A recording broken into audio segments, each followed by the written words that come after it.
जयंत पाटिल की तरफ से जो नंबर पेश किया गया है वो 44, यानी कि 44 विधायकों के अपने साथ होने का दावा यहां पर करते हुए नजर आ रहे हैं। लेकिन 42 विधायकों के साथ दावा करते हुए अजीत पवार इस वक्त बैठक कर रहे हैं अपने आवास पर। मंत्रियों के साथ अजीत पवार का ये मंथन, अजीत पवार के घर पर ये बैठक चल रही है।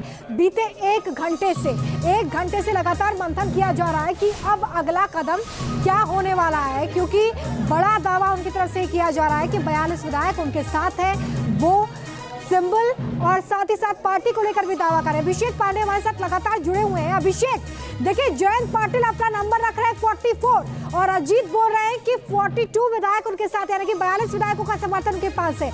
बैठक चल रही है, कौन किस पर भारी पड़ता है इस वक्त नजर आ रहा है?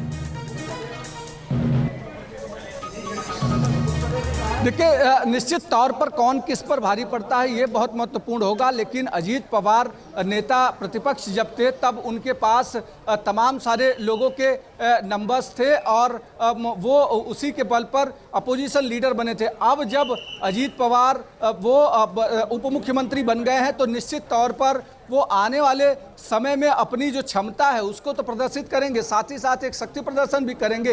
हालांकि लगातार ये कोशिश हो रही है। अगर जयंत पाटिल को आपने सुना होगा तो उन्होंने एक बात कही है, उन्होंने कहा है कि जिस तरीके शरद पवार सबको वापस लेने के लिए तैयार हैं और वो बड़े मन से वापस लेने के लिए तैयार हैं, लोगों को चाहिए कि लोग वापस उनके पास आएं, अप्रोच करें और लोग आना भी चाहते हैं, लोगों को साथ लेने के लिए तैयार है। तो ये जो बयान है ये बहुत कुछ कहता है इस पूरे मुद्दे पर कि किस तरीके से पार्टी के भीतर अभी भी कोशिश ये हो रही है कि किसी भी तरीके से नंबर गेम में अजीत पवार को पीछे किया जा सके। कि अभिषेक, लौटेंगे आपके पास। देखिए इस वक्त बड़ा सवाल ये भी बना हुआ है कि एनसीपी किसकी है। इस बीच अजीत गुट के नेता प्रफुल्ल पटेल ये कह रहे हैं कि एनसीपी तो हमारी है। तो एनसीपी को लेकर भी इस वक्त दो धड़े जो है वो आपस में दावा करते हुए नजर आ रहे हैं। शरद पवार ये कह रहे हैं कि जनता बताएगी, तो वहीं प्रफुल्ल पटेल कह रहे हैं कि एनसीपी तो हमारी है। सुनिए जरा क्या कुछ कहा। Decide now. Today is the first day after the swearing in. No, there is no question. We have not discussed anything about Delhi.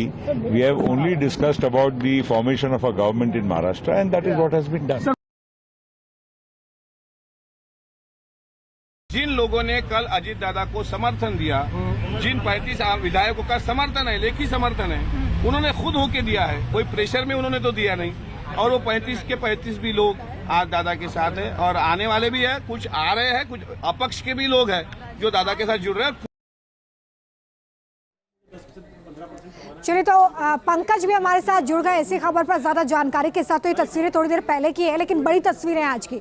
देखिए पंकज, परिवार में पार्टी में फूट हो चुकी है, लेकिन शरद पवार के हौसले बुलंद नजर आ रहे हैं। इस वक्त एक बड़ा सियासी संदेश देने की कोशिश शरद पवार की तरफ से।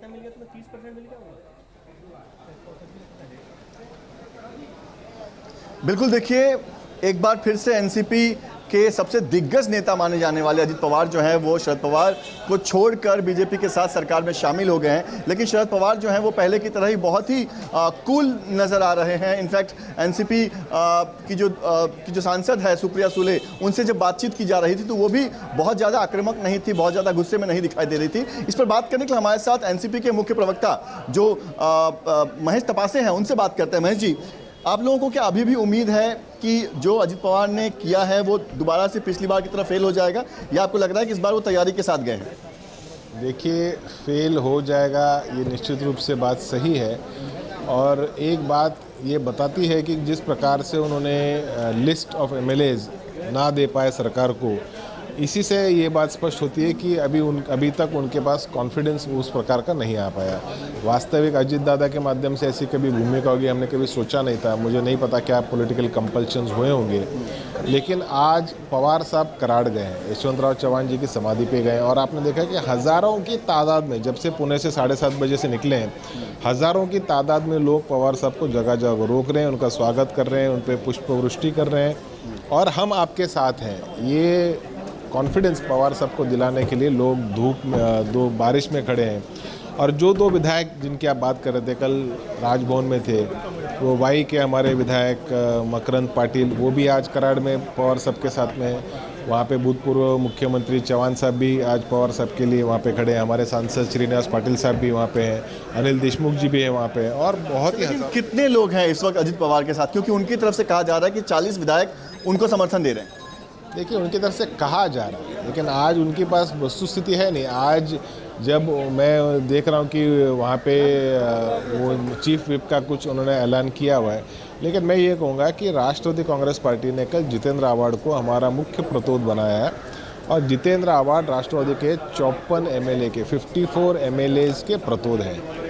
तो आप लोगों को लग रहा है कि एक बार फिर से ये जो मिशन पर गए हैं अजित पवार साहब जो हैं वो एनसीपी को तोड़ने की जो कोशिश हो रही है, आपको लग रहा है कि ये फिर से फेल होने वाला है? एक बार फिर से शरद पवार जो है पिछली बार की तरह कामयाब होंगे अपने लोगों को अपने साथ जोड़ने में? एनसीपी को तोड़ पाना मुश्किल ही नहीं, नामुमकिन है, और पवार साहब के रहते वो इम्पॉसिबल चीज़ है। जिस किसी ने अगर वो प्रयास किया होगा वो विफल होने वाला है, ये बात तय है।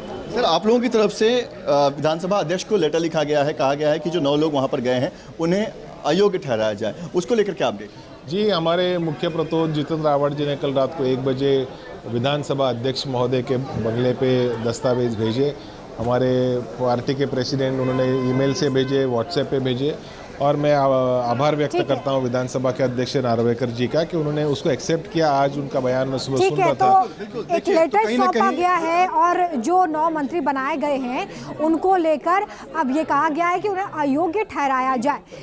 महत्वपूर्ण जानकारी यहाँ पर मेरे सहयोगी देते हुए नजर आ रहे थे। पंकज भी हमारे साथ लगातार जुड़े हुए हैं। देखिए पंकज, बड़ी बात ये हो जाती है कि लगातार ये जो घटनाक्रम चल रहा है उसको लेकर पंकज हमें जानकारी दे रहे थे। अभिषेक भी हमारे साथ जुड़े हुए थे, और इस वक्त जो बड़ा सियासी घटनाक्रम है वो इसी तरफ इशारा करता हुआ कि दोनों अपने अपने दांव पे जो है वो लगाते हुए नजर आ रहे हैं, लेकिन इसमें जीत किसकी होगी ये देखना बेहद महत्वपूर्ण होगा।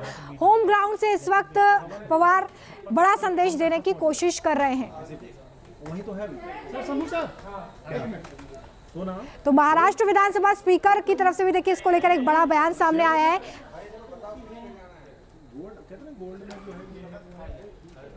मेरे साथ रैत क्रांति संगठन के अध्यक्ष हैं सदाभाऊ खोत, जो कि महाराष्ट्र में जो सरकार चल रही है उसमें बीजेपी के अलाइंस पार्टनर हैं। वो अलाइंस पार्टनर के अध्यक्ष हमारे साथ हैं। पिछली देवेंद्र फडणवीस सरकार में मंत्री थे और अब वो देवेंद्र फडणवीस से मिलने के लिए पहुंच रहे हैं। भाऊ, किस तरीके से इस पूरे सियासी घटनाक्रम को देख रहे हैं? यह है कि पवार साहब ने पूरे राजनीति में जो खेती में जैसे किसान बोनी करता है वैसा उन्होंने राजनीति में जो बोनी किया तो वो ऊपर आ गया है, और उनका पाप जो हुआ था वो पाप यहाँ धो के उनको जाना है। लेकिन यह है कि एक बार गोपीनाथ मुंडे जी ने कहा था तुमने मेरा घर तोड़ा है, एक दिन आपका ही घर टूट जाएगा। तो आज गोपीनाथ जी मुंडे साहब को भी बहुत खुशी होगी। वसंतदादा पाटिल के पीठ पर खंजीर मार के उन्होंने सरकार बना दिया था। आज दादा या होने जो होते तो बहुत खुश होते कि एक चाणक्य